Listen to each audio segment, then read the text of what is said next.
I have no problem with the influx of referrals that are coming. I even think sometimes my dietitian colleagues, they're like, how are you getting all of these? I just had someone today ask me that, and I said, I don't know. I know what I can solve. I know the problem that I solve, and I'm very clear when someone called me about it. It's just too much right now. I need to have a system in place. I need to be able to move from that one-on-one point to the group. Hi, I'm Charlyn, dietitian turned business and marketing coach, and you're listening to the Nutrition Business Show. Hello, friends. Welcome back to the Nutrition Business Show. Thank you so much for being here. Now, this week, we're going to be doing something a little different. I sent out an email to my list and say, hey, I want to offer someone an opportunity to come on to the show to do a live coaching session so that you can see how I coach and how I help businesses solve problems and identify the next steps for growth. So I picked a winner. Her name is Jina George. She is a diabetes and insulin resistance dietitian from the States, and she's having a good problem that I want you guys to learn from at the moment. So to give you some background, she is a mom of three, runs a thriving nutrition business, and is at the problem now where she's booked out and she needs help to grow and scale without sacrificing more time with her family. So what we're going to look at is identify the problems in her business, the gaps and opportunities, and also look at ways to add on income without stretching her hours even more, and allow her to start to free up her schedule a little bit more so that she can grow her business and enjoy the freedom that her business brings for her. So I'm very, very excited for you to tune in, and let's dive into my conversation with Gina. Sure. My name is Jina George. I am a registered dietitian, an insurance-based registered dietitian.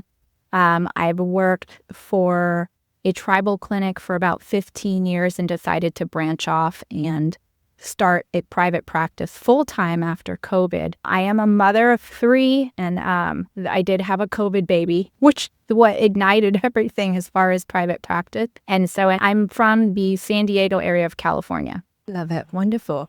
Well, when did you start your business, and what made you decide to go into private practice? I'd had a private practice, like a side gig, a Saturday thing. I mean, I've always been, actually, if I would go even further back, like I've been selling things since I was 7 years old. Constantly trying to make a buck. And so it's that entrepreneur spirit's always been in me. But really it was during COVID era, where I was expecting my third baby, and I turned my little side gig into basically my full-time gig. At the time I was commuting 2.5 hours every day to the tribal clinic that I worked at, and my heart is there and I love them. I still work there, on contract basis, but I just couldn't do it with 3 kids. That's a lot of driving, and that 2 hours in addition to working 8 to 10 hour days, it just wasn't going to happen. So I really had to think about, hey, how can I make a private practice more than just a Saturday thing and make it more lucrative, where this could actually be my full-time thing. So it came from the desire to be home with your family a little bit more, to have more flexibility with your schedule. It sounds a lot like what I went through as well. Having my child was the biggest motivation for me to go into private practice. So yeah, that sounds good. So Gina, tell us a little bit more about your practice. What kind of clients do you see and how do you work with them? So like I mentioned, I am an insurance-based dietitian. So I do receive many referrals. I do get many phone calls reaching out from insurance companies. I work in the area of diabetes and insulin resistance. Ultimately, I help my patients to lose weight and get off medication. Many people come to me frustrated that they're on 6, 7, 8 medications, which is actually not uncommon for people who have type 2 diabetes. So that's what I do. I help them get off meds, and they can think more clearly. They can live life more freely. That's what I do. Wonderful. Yeah, your work is so important. I am a diabetes educator, no longer practicing, but yeah, I understand and know how challenging it is for this population to get good dietary advice, to have access to a dietitian, and to be able to get the support they need as their diabetes progresses. So I'd love to hear, when you work with clients at the moment, what kind of model are you practicing in? So you mentioned insurance-based. It is one-on-one predominantly? It is one-on-one, almost like actually all of it right now. And it's great because that, the one-on-one pays well. The group can pay well if you have a large group. But right now I'm just doing one-on-one, and I haven't quite moved from one-on-one to group. And that's where I'm kind of getting stuck, especially with the influx of referrals that I'm seeing. Like, I'm handling so much as just a one-stop shop. And so that's kind of where I need to figure things out and how to scale. So life is very busy for you. Tell us about, the hours that you work at the clinic, how many clients you see during the week. I see anywhere from 20 to 30 patients a week. Nice thing is yes, I do get to make my schedule. I do get to pick up my kids from school. Today was their first day of school. And so that's given me that luxury. But at the same time, the whole idea of having a private practice was to be able to be with my children more. And now my private practice is bleeding into my family life, and I can't seem to get off my phone and stop billing, or, having a conversation with my child, but then all of a sudden, a message comes through that I need to quickly answer. And so I'm having a lot of difficulty balancing work and family life, and I would really like to scale in order to be able to get that time. I mean, I'll never get that time back. And that's just, I look back at my youngest, and he started kindergarten today, and I'm like, I don't even remember the last year. Yeah, the last year, it's because I've been so busy in my business that it's kind of stolen some time from my children. Yeah, your business is growing very fast, and it's a good stage to be at now. Right now, you're kind of, at the crossroads right now. And where I'm seeing it is that you don't have a problem with client attraction, because obviously you've got the insurance referring clients to you, which is great. And you're obviously great at what you do, and that's why the clients keep coming, and they keep coming back. But we're at this stage now where you only have that many hours in a day to see clients, to consult with them, plus all the other admin work that goes into being an insurance dietitian with billing, scheduling, all of those things. And so you're at this stage now where it's a challenge to keep on top of everything. I'm sure you're doing it really well, because I know that, a lot of us are really great multitaskers. We just make it work with the family. But we also need to protect your sanity and energy as a practitioner, as a mum, because, we have so many roles that we uphold. And so manage. And so the biggest thing is making sure that you still have a life outside of business, that you still get to enjoy the fruits of your labor, which is the money that you make, the freedom to be able to spend more time with your kids and your family. So I want to look at what you offer right now, and then look at how we can look at ways to stack your income by creating other income streams. So tell me about your sessions with clients, how long they go for, how much do you charge, the insurance? So they go for about, anywhere between 40 minutes and an hour. Obviously, my initial sessions are between 1 and 2 hours, but follow-ups are 40 minutes to an hour. And it's very rare that I had someone who sees me and then just stops seeing me. I had patients for 10, 15 years, still coming back. So I'm able to retain my patients, but it's at the point where the level of quality, I think, is starting to show. Yeah, no, that's all good. So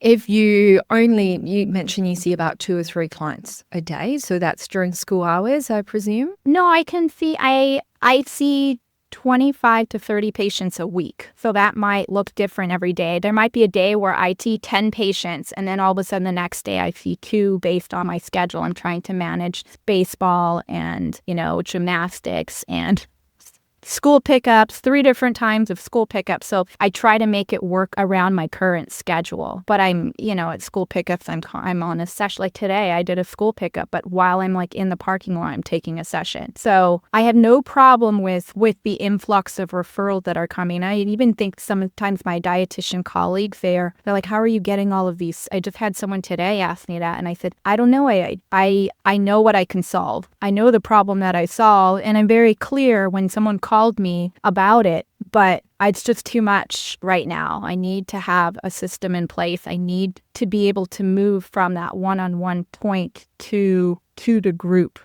setting. I think that's the biggest thing. So it sounds like the biggest challenge for you right now is definitely time, not being able to fit any more clients physically into your week unless you work more, and then that eats into your personal life. And having systems and processes to manage the day-to-day and getting some support with the other things that involves in running a business. So I'll talk about that second part later. But this first part here, looking at how you can grow your revenue and manage what you're doing, is you've kind of touched on that a little bit, talking about having group programs. And generally what we see is with dietitians who do really well with one-on-one, you start to get to a point where you're capped, which is where you are right now. So we need to look at scaling your income, and you can typically do that through a few ways. Group coaching is one way. Second way is having an online course. So it's self-paced. Some people who can't afford to work with you, let's say if they're not insurance-based clients and they are just private pay,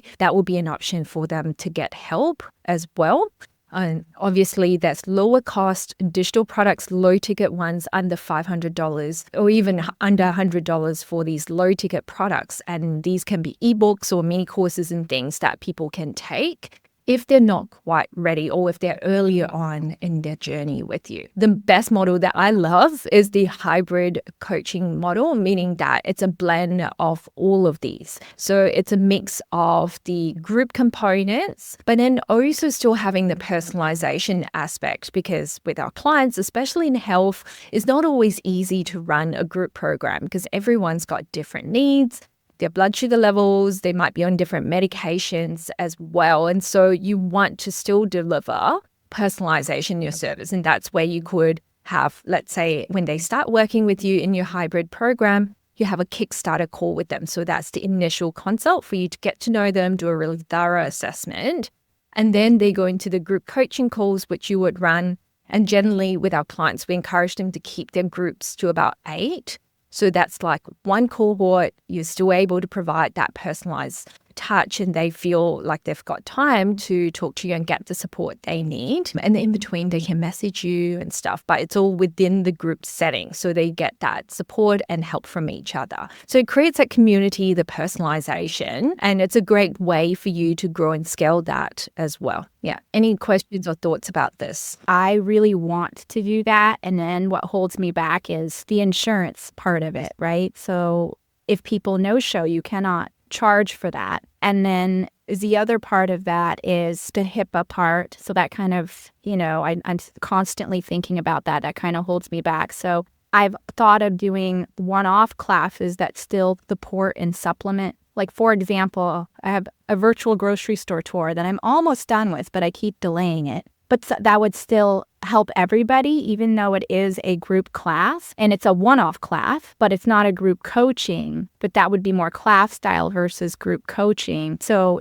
it would be much easier to bill from a billing standpoint. And I know that there's been mixed models of like, well, you can still have insurance, pay for part of it, but maybe you upsell and then you say, but this coaching program is a little bit more, so you're going to have to pay out of pocket, which would be great and ideal because once someone pays out of pocket, they're more invested for sure. So I thought about both, but even at the one-off, like I have this weird mental block where I just can't seem to finish it. Just even going into Canva, like I get stuck on a design element and I'm like, I could just finish this class that I need to get out because so many people requested it and I've said I was going to do it and I keep putting it on hold. What's stopping you? What do you feel was kind of causing you to delay this? I don't know, because I used to do classes all the time and group coaching when I was working at my tribal job.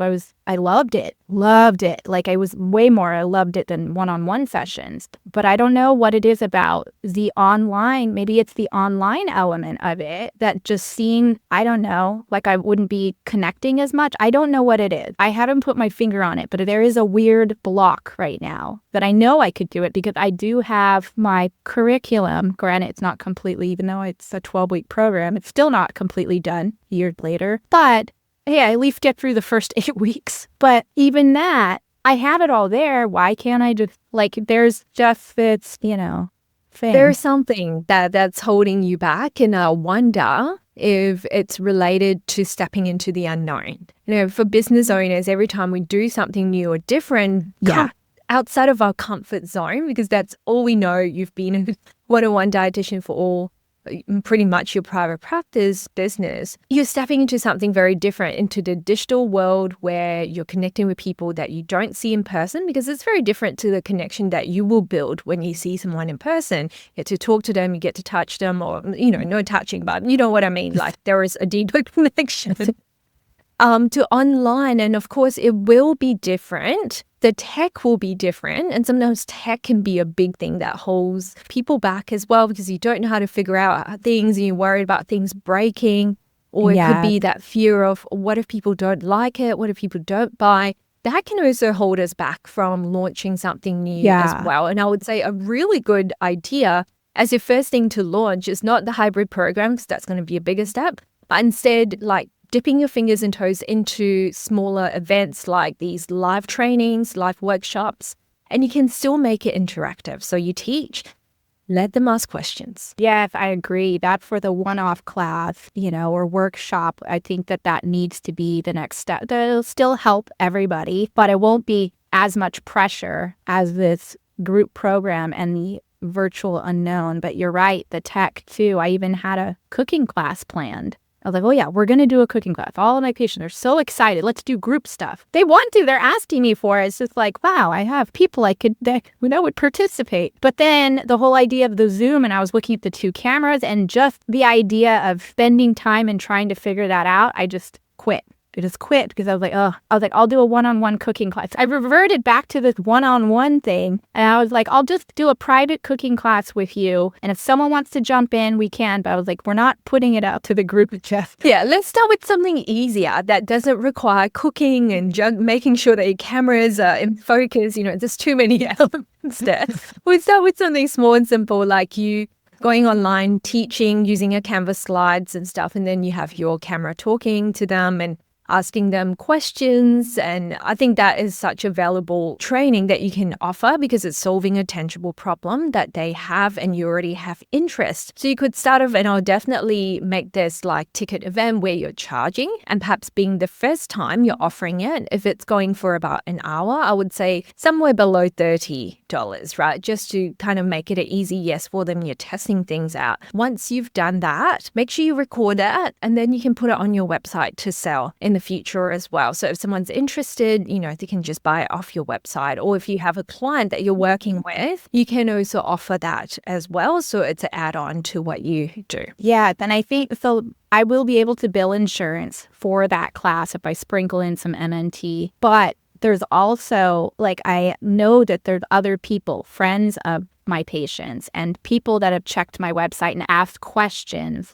because it's come up. So I can see just a one-off group class or a workshop could bring in both, insurance-based revenue and also, self-pay, like the one-off, just pay this amount. And that might too, I think, allow people to see me if they're just wondering, should I work with her? I can see that too. That's a low ticket offer. So it's a great introduction into your funnel and what you offer. And it's never just a workshop, because we know that cooking or even grocery shopping, that's just one tool in your toolbox of what you do. And so we want them to see the bigger picture. And this is where you can then offer an upsell at the end if you are looking for more help. These are the areas that I can help you with. You can work with me this way, or as a private pay client if you haven't got the insurance and stuff like that. So it's a good way for you to plant the seed and then to continue that working relationship if they want your help.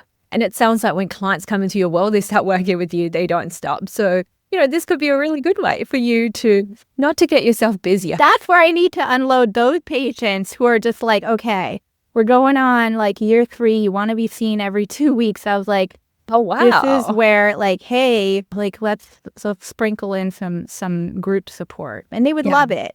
And it's that community, I think, that will do them a lot of, that will support them in another way as well, because they've already learned what they need to from you. Of course, they might have things that come up every now and then that they need your support, and memberships or, group kind of monthly recurring revenue stuff, that's a great way to retain your customers and increase their customer lifetime value as well. So think about what would support them. What kind of questions are they asking me every time they come back? Are they looking for recipe ideas? Do they need to check things? And then that could be a way that you can support them, but within the group. So it's not so much like specific like personalization tweaks that you need to do. It's more sort of answering questions that would benefit everyone as well. At one point last year, I did trial a nutrition chat group within Practice Better. And it was basically women who had either PCOS or diabetes. And a lot of the chatter was around food and cooking. And so it kind of turned into this recipe thing. But I found myself getting into, returning their messages. And then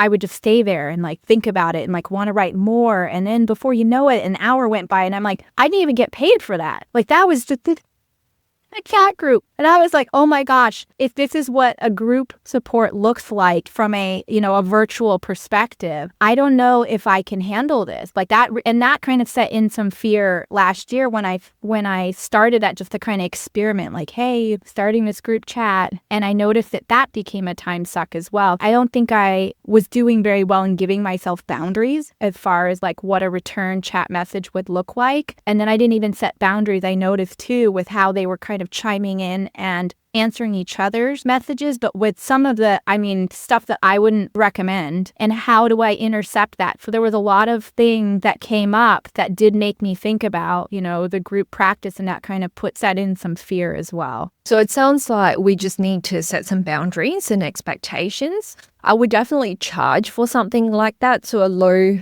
ticket recurring revenue model, something around like $29 or something, or if insurance can cover for that, then you're charging a fee because your time is involved in managing and moderating that group chat. It could be you, it could be someone that you hire who does that support. So we call them group moderators. So they look out for these red flag advice that people are giving out. They, encourage community participation. They might post questions for you each week just to get people to, like pop in and ask questions or support each other or sharing recipes. And this can be more hands-off for you. So I would probably think about, okay, if you were to launch something like that, it will be more back-end for clients who's worked with you and then can offer that messaging support, maybe even going live on a group call once a month. And it doesn't just have to be you, it can be someone else another health professional, psychologist, endocrinologist, or different health professionals that can come in and provide their insight as well. So there is a value add for your clients to be on that group and continue subscribing. I would love that. But again, there's that fear of just like, oh, that's a big step. Yeah. Of commitment. I think it's the commitment, whereas it seems at the one-on-one, because the commitment is within that session, that the group is more like, no, this is long-term. Which is great as far as that monthly, that monthly billing. But then that's such a commitment that it's almost creating this weird fear of just like, I can't quite step into that right now, that type of thing. But I can see it being very successful. Like I dream about it. Yeah. And the other thing, talking about boundaries, going back to that as well, I would set yourself the boundary, and these are expectations that I also shared with them before they start, so they know what they're coming into, is that you only message or respond in the group if you're doing it yourself twice a week on Tuesday and Friday. So it covers both sides of the week. And so they know, so they can go in, chat and stuff, turn off your notifications. And there's one thing that I find about Practice Better, it's great with the chat, but then you get pings all the time. And so if you're doing something, you become very reactive to go and chat. Same thing with social media, Instagram. I turn them all off. So I only go in and check stuff when I have time allocated to set aside to do that. So for you, if you're answering questions, even for your one-on-one clients, if they message you on Practice Better, set yourself the times to go in and check, and we're not reacting to it. Yeah, I feel like, well, if I don't message them back immediately, then, there are times where I message friends like days later, and then yet my clients or my patients, like within minutes, yeah, I'll help you find that at Trader Joe's. What would happen if you don't respond right away? I don't know. I there have been times, and I just feel extremely apologetic where I'm just like, oh my gosh, I'm so sorry. Like you sent this, on Tuesday, and it's like Friday. I didn't even see it come through. And I know I probably shouldn't do that. And presenting that And I do tell them up front when we're signing terms and conditions, as far as like, I may not get to it, but, typically I give them, I said 24 to 48 hours, but no, when I message them back, it's just like, 3 minutes later, 5 minutes. So the problem that I'm seeing is that you care for your patients so much. A lot of things that you're saying, by the way, is me in the past. I made all these mistakes because we love the work that we do. We're so passionate. We want to help our clients, but you got to remember that you don't owe any of them your time. And plus, you're probably not getting paid for answering their questions as well.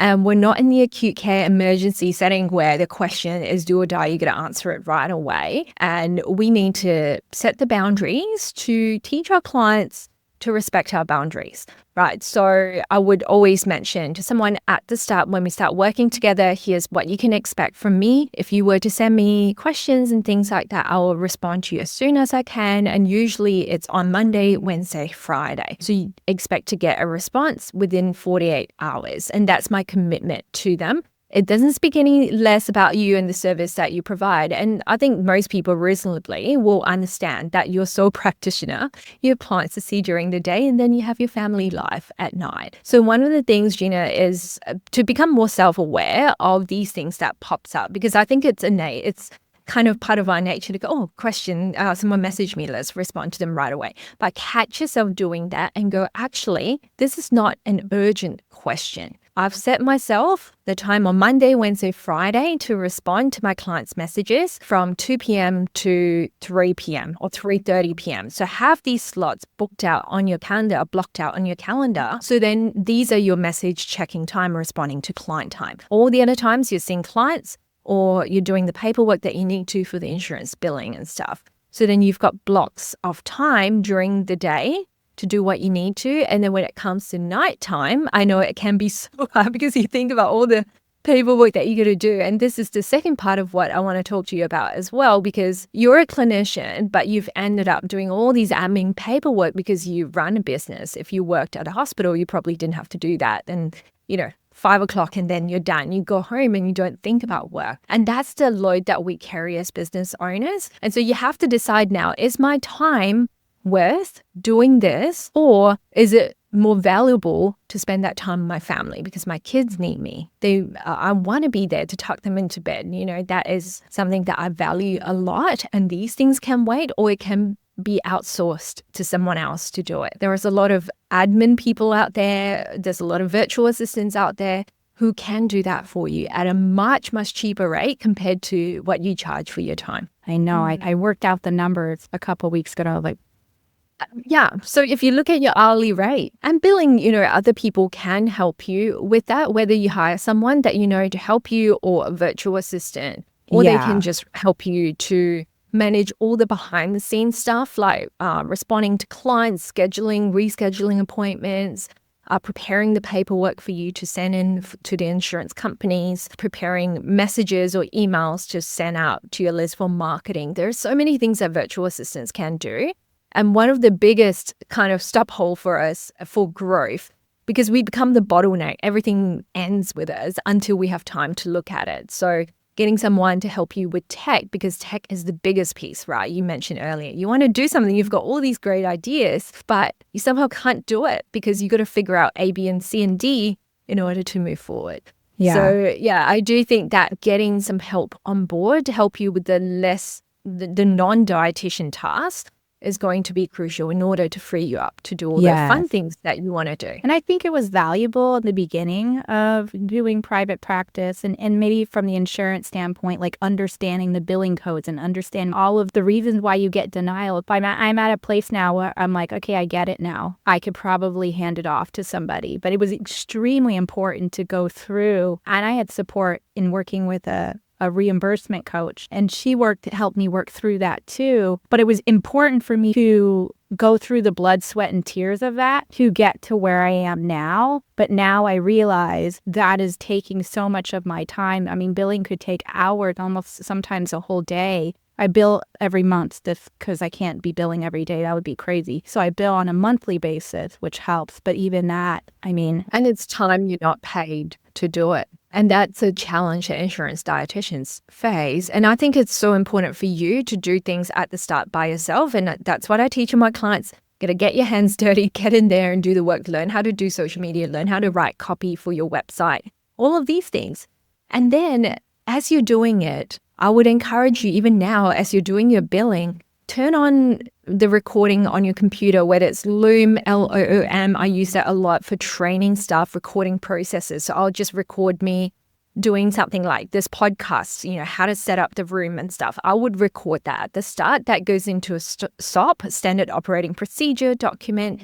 And then whoever comes on board to help us to do that task will then watch that, follow the step by step, and then they will get that to the point that I want it. So then there's no room for mistakes in a sense, because everything is taught. They just have to watch the video and follow through. So it doesn't have to be polished. It's just you doing something, turn it on, record, and then put it on the document and share it with people. Yeah, because what will help a business scale is systems and processes and standardizing everything so that we don't have, for Mr. Jones, I'll do this. For Mrs. A, I normally do that and I file this and do that. So there's too many variations, and that may seem like a really good thing you're doing for your clients, but it doesn't help your business. It will just create more chaos on the inside. So Gina, based on what we've talked about, there are a couple of big things that stood out. So first of all, I think, we need to look at how we can create additional income streams so you're not fully just having your whole week packed with insurance clients. So we talked about having the live class that you can bill insurance for as well, and then offer private pay options if people want to purchase a ticket and come along. And you can essentially have, 50, 80 people in the class if you've got the numbers, because it's scalable. There's no limit. I think if I did that one class and if that came out so successful, that would just be that would put a fire under my butt and really take off after that. You need evidence to see that you can do this. Yeah. And so that would be a really easy first step for you to take. It's already up here. Just got to organize, get the tech and everything set up so you can get it going, get someone to help you with that, setting up the tech, the ticket sales if you're selling tickets for that event as well, and record that session so that you can then put it on your website to sell. It becomes a passive income stream for you. Not fully passive, because sometimes you still need to talk about it, talk to your clients about it, and have it on as part of your funnel. I don't know if you have a lead magnet and an email list. It's probably, we don't have time to talk about it today, but that will be a great way to nurture people and get some more sales. When I was self-pay a couple years ago, I dabbled with that, and then I had the system in place, and then the actual starter guide that I had, then I didn't like it, then it didn't look good enough, then I took it down, and then I just forget it. Yeah, and that would be a really good way to warm people up, people who are cold traffic. So they might land on your website from Google, or they might find you different directories and go, I want to check this lady out. I do have a diabetes starter guide, and I have a diabetes basics class that I do in a one-on-one basis, but it's all done. It's all on a PowerPoint and everything. And so that, at least for patients with diabetes, that I could offer that's already there. I probably would want to polish it, and then I'm going to get stuck in Canva and then get someone to help you with that. So what I normally do with the clients that come into our digital VA concierge service, that's our VA agency, I always say, just give us the gist of what you want us to say, the outline of the content for each section, and then we'll get our designers to make it pretty for you. Because again, that's not worth your time doing, because we're not designers. Unless you want to have fun, you've got time and you want to get creative, fine. But you don't have time. And so really it's the content that needs to come from you. So one thing that I encourage you to do, every task that you do moving forward, just go, do I need to be doing this as a dietitian, or can someone else do it for me? If the answer is someone else can do it for me, next time you do it, go record that process and put it on document and just constantly build out that library. So then when you do hire someone, you can just go watch this and do that, right? Instead of thinking, when I have everything ready and then I'll hire someone, because that will be too late. That's exactly what I said. When I have everything ready. Ooh. I know what it feels like. I've been there too. I hired my first assistant too late. And so, this is the biggest thing that I want to educate business owners about. Don't wait until you crash and burn before you get help. It's okay to be paying someone, essentially paying someone 20% or 10% of what you would get paid an hour. And so is it valuable to be handballing it to someone so that you have more hours freed up to go help patients and make more? I think it's a great return on investment in a sense. So yeah, constantly be thinking about this. I think creating that self-awareness, documenting, and in terms of going towards a fully group program model, I would say some of my clients still have mixed models. So they might have some one-on-ones. They might have the bulk of the income coming in from the group. And then they have multiple launches throughout the year to have those group cohorts. And then having other lower ticket digital products and income streams that way, so that you've got different parts of your business. And if you want to go on holidays, like just had your summer vacation, you can be feeling fully good about it because you might not be seeing any one-on-one clients, but your group clients are probably still paying you. Like if they're still paying you, your digital products and classes are still bringing in the income. So that will keep the wheels turning. That's what I would love to just like, because, I don't get vacation pay anymore. I don't work my... We don't get sick leave.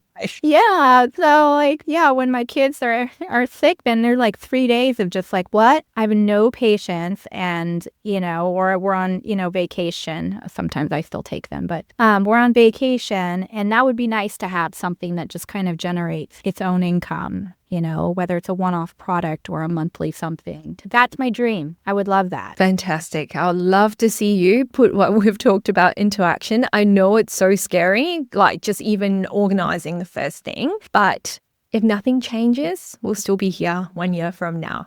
So walking away from this, Gina, thank you for your time once again. What would you put in place to make it happen before the year end? So talk to me about the top 1 or 2 things that you would put in place to help your business grow. The one-off class that we talked about, actually it's my virtual grocery store tour, because when you're insurance-based, you can't do an in-person grocery store because of the place of service location. So I've got to do this virtual. And it's almost finished. It's like a couple slides from being done. It's just been delayed. And I told my patients that I would have it ready by the end of September. So, or maybe even said next month. I keep putting it on, I keep delaying it. And I don't want to keep doing that right now. I know. So, and it's making me look like a liar because I keep saying, oh yeah, this is coming. This is what I'm doing. And I've been basically doing this, since that group chat situation, because I had all of these ideas and I want to do all these things. And I went into analysis paralysis mode. But the one-off class, because it's right there. You're so close. Yeah, and it's something that everyone's waiting for and have been asking about, in terms of, obviously in terms of their diabetes condition. But that's something that's extremely doable that needs to be the next thing. And I owe it to myself and my patient. Absolutely. And the worst thing is if there were tech glitches or something didn't work on that day and it didn't run as well as you expected. You don't have to put that recording on sale. You can go and re-record it or, run that session again in the future and have that recording and put it on sale. So see it as a test run. Nothing has to be perfect. Just do your absolute best. I'm sure your clients will still get great value from it and give yourself the permission to try. Yeah, I definitely will. It'll definitely be a lot easier than that cooking class that required 2 cameras and I was like, oh my goodness. And all these things to set up. That sounds fun, but probably for a later idea, once you get more experience with running these classes, you know how to control, show up on the camera, talk and be in view, all of those little things. All right, so we've got the live class, and is there any other things that you want to put in place? So in the next 3 months, basically. I would love to have a lead magnet, on my website. And that could be the class or that could be just one of my guides. But I don't know. Then I think about, the email marketing piece to that. And that was a whole nother, the funnels, because I was big into that a couple of years ago and I really studied it. And I'm like, I'm going to do this. But now I think because I don't have to, it doesn't seem as urgent, but I still want to be able to have that presence, to be able to have that where if someone were just like, I just want to get to know you. I just want to see what you're about. I just need this. I would want to be able to have that option there. Even right down to my social media presence. It's very small, but even that to be out there. So just because I'm in insurance based, I also want to be in a competitive place where it looks, or it at least appears, that I'm also keeping up with all of the trends and all of, being able to give people value even though they're not in my office. And I think it's so key to have an audience that you own, not just on social media that's rented land and relying on referrals, that comes, but things could change.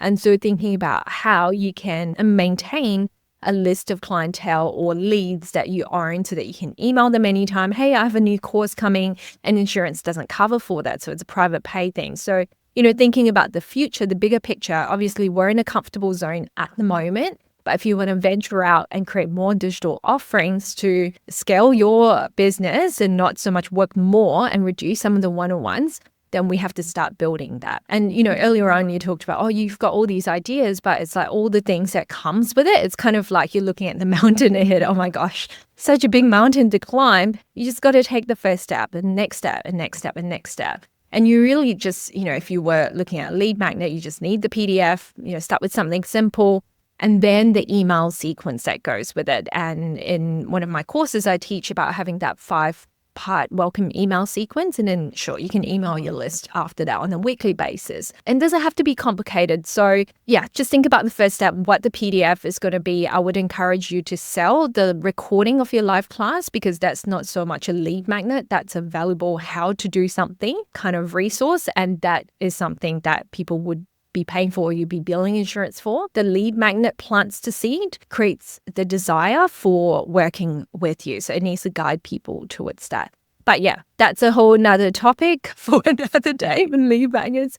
But yeah, that's exciting. And Gina, I'm so happy for you to have grown your business to this point. You're a very hard worker. You've put in a lot of work and very dedicated to your clients. And that's why you've gotten to where you are. So we just need to look at where the gaps are and how you can just take the next step forward to grow your business without burning you out. So this is sustainable for you in the long run, because you want to have good health. You want to have the energy to spend time with your kids and to be able to take holidays and enjoy the freedom as well. Yes. And I'd love to write them off someday too. Absolutely. Absolutely. That's a whole nother, just navigating the whole tax situation and all of the things and benefits. That's more things to think about. And that's the kind of stuff that I love talking to my clients about. It's like, how do you make your money work for you? How do you make your work? I'll work smarter so that, you're not fully working the 9 to 5 to make the same amount of money or more. Yeah, that's also what I wanted to mention is if you're going to do this one thing, because I see it so many, like you make one thing work that maybe you're talking about in whether it's a podcast, and then you have a product, and then everything seems to flow so well. And I'm like, man, I would write down to a vacation. Somehow you work in a vacation. That's I would love to eventually just have that knack to be able to do that. But I know it starts with just a lead magnet. And I like thinking 20 steps ahead, and I'm just like, ooh, bigger picture planning. Yeah. And it's sometimes helpful to have someone to, help you see the bigger picture as well. And yeah, Gina, I'm not pitching anything at you, but just love to encourage you to look for support to help you grow in way, whether it's me or any other coaches out there. If you want to grow and scale your business, sometimes, we're so stuck in the doing, it's helpful to talk to someone to help you see the bigger picture and break down the steps of how to get there. And same with our patients too, right? With our patients, we need sometimes they know what to do and they're just thinking too far ahead, and then they get stuck in that step. And sometimes they just need someone, honestly, to tell them what to do, even though they kind of know. Maybe they don't have all the pieces and the roadmap, exactly. But it's the same thing as far as growing your practice, kind of getting out of your own way, having someone just there to support you. Then it gives you, it's almost like living through your confidence, just like my patients live through my confidence in terms of what we're going to do next. And I heard someone else talk about this, but just borrowing a little bit of it. And I'll okay, all right, now I got some fire. I can go on to the next step, and get out of my own way. But that's kind of what I needed. Thank you.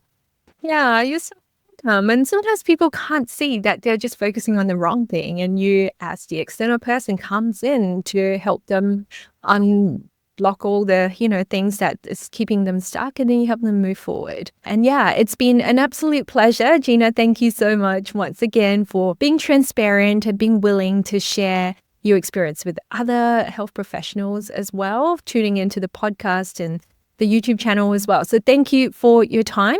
If people want to connect with you and talk to you about what it's like growing a practice, where can they find you? They can find me online at jinageorge.com. That's Gina with a J, George with a G. I'm also on Instagram, jinageorge.nutrition, although I was thinking about, eventually starting another Instagram fresh because I'm not very good at staying consistent with that. I kind of disappear for 6 months when I get really busy. Yeah, it just falls off the list. But yeah, totally understand. So I'll pop all of those links in the show notes as well. Thank you so much once again. I had so much fun chatting with you and I hope that you've gotten lots of clarity. Thank you so Thank you, much. Gina. Take care.